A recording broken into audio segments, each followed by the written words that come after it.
মোহাম্মদ জুবায়ের আলী এবং শ্রেষ্ঠ মহিলা ফায়ার লেফটেন্যান্ট সামিয়া রহমান 55 পদক ডিভিশন এবং সেই সাথে সেনাবাহিনীর শ্রেষ্ঠ ফায়ার ইনসিগনিয়া বিজয়ী সকলকে আমি আন্তরিক অভিনন্দন জানাচ্ছি।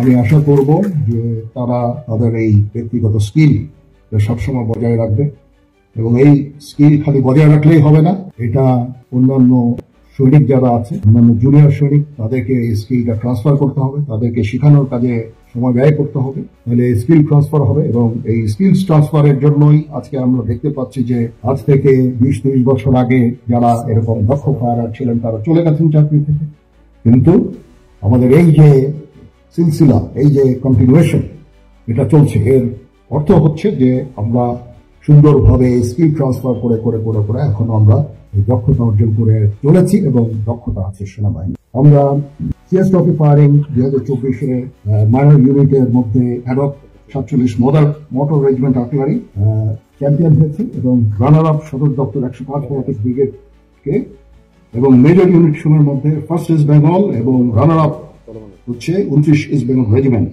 এবং 6 জন শ্রেষ্ঠ ফায়ারারকে এই গৌরব অর্জন করার জন্য আমি অভিনন্দন জানাচ্ছি। সুতরাং well done 47 motor regiment artillery এবং 105 পদাতিক ব্রিগেড এবং ফার্স্ট ইস্ট বেঙ্গল এবং 29 ইস্ট বেঙ্গল মাইনর ইউনিট এবং মেজর ইউনিটের মধ্যে তারা সিএস ট্রফি ফায়ারিং এ চ্যাম্পিয়ন হয়েছে। এটা একটা বড় অর্জন, এই জন্য অভিনন্দন। আমরা বিভিন্ন কাজে ব্যস্ত আছি এখন, ইনেট টু সিভিল পাওয়ারের কাজে, দেশের শান্তি শৃঙ্খলা রক্ষার কাজে আমরা ব্যস্ত। দেশ ও জাতির জন্য এই কাজটা আমাদের করে যেতে হবে। আমি প্রথমে মনে করেছিলাম আমরা খুব তাড়াতাড়ি এই কাজটা শেষ করে সেনানিবাসে ফেরত আসতে পারবো, কিন্তু কাজটা দীর্ঘায়িত হচ্ছে। আমি জানি যে আমরা বহুদিন ধরে এই কাজটা করে যাচ্ছি, ধৈর্য রাখতে হবে এবং প্রফেশনালিজমের মাধ্যমে, পেশাদারিত্বের মাধ্যমে কাজটা সম্পন্ন করতে হবে। দেশ এবং জাতি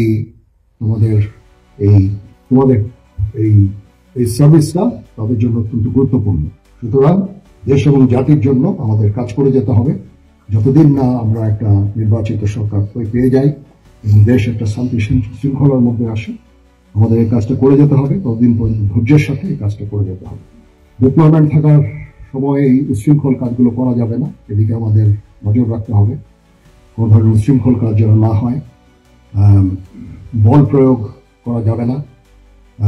মাঝে মাঝে এই কাজগুলো করতে গিয়ে কিছু বল প্রয়োগ হয়ে যায়, সেগুলো যথাসম্ভব বল প্রয়োগ করতে গেলেও অত্যন্ত একেবারে প্রপোর্শনেট যেন হয় এবং যত কম বল প্রয়োগের মাধ্যমে কাজগুলো করা যায় ততই ভালো। ইনশাআল্লাহ আমরা যদি সবাই একসাথে কাজ করি, আমরা একটা দেশের শান্তি শৃঙ্খলা ফিরিয়ে আনতে পারবো এবং একটা সুন্দর ভালো দেশ পাবো ইনশাআল্লাহ।